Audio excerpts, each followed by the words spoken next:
Hello, I'm Pam Siebold from Midwest Collaborative for Library Services. Creating a digital literacy learning plan for staff can feel overwhelming, and you may not be sure what to include in your plan or where to start. These short videos are intended to provide an introduction to creating a digital literacy learning plan for library staff, including why to create a plan, what information can help inform your plan, using a planning process, and ideas for implementation. In part 3 of the series, we'll share more about the opportunities to create specific activities to achieve the vision for your library's technology and digital literacy learning culture. So let's get started. One of the most important aspects of the library's digital literacy learning plan is creating technology competencies for staff. A competency is the knowledge and skills needed in order to contribute to the overall effectiveness of the organization. Technology competencies are set so that staff know what technical or digital knowledge is needed to be proficient and effective in their position at the library. Technology competencies are used to set baseline knowledge for staff and are created so that staff know what skills are necessary to do their jobs. Creating competencies allow staff to accurately assess their knowledge and skill levels so they know the areas they should focus on when growing their skills. The competencies also help when hiring new staff at the library, because establishing a baseline knowledge ensures there are no surprises as to what technical or digital knowledge is needed to be successful in their job. Technology competencies are unique to each library because all communities are different and have unique needs, and all libraries are different and have staff with unique and varying skills and knowledge. The competencies should include baseline skills such as for word processing, how to navigate a computer, devices, and the internet, but also should reflect the library's uniqueness and include any equipment, databases, or software at the library for staff and public use.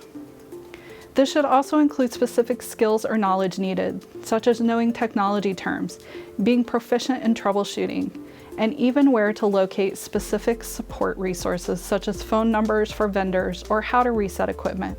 The competencies can be organized by category, such as basic computer skills, technology terms, word processing, etc., and then include some indication of what knowledge each staff position needs to have to successfully do their jobs, such as what competencies pages need to focus on versus what reference staff might need to focus on. Once you have your technology competencies set, have staff take the assessment so you know what they might need to build on. After the technology competencies are in place and staff have assessed their skills, the focus can shift to creating learning opportunities that support the competencies.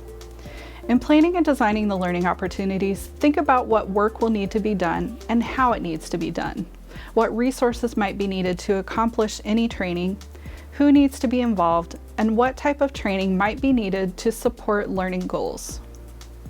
When it comes time to creating the learning paths or opportunities, use resources that are already available and just customize or curate the material to fit your staff's needs.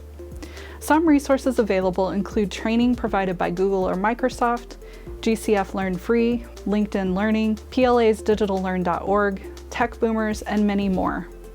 Once you've identified what your staff needs to focus on and have found resources with available training, then you can work on building out learning paths for staff. It can be as simple as choose your own learning adventure activity that is built into a Google form, where curated information around various technology topics with activities is included for the staff person to choose what they want to learn more about.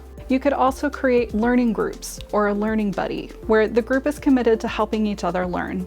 Use role-playing or experiential learning scenarios where staff have to help find the answer to a real-life situation and document how they were able to help the person.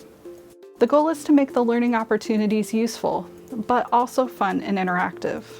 Continue on to part 4 of the video series to learn more about measuring the success of your digital literacy learning plan once you have it in place.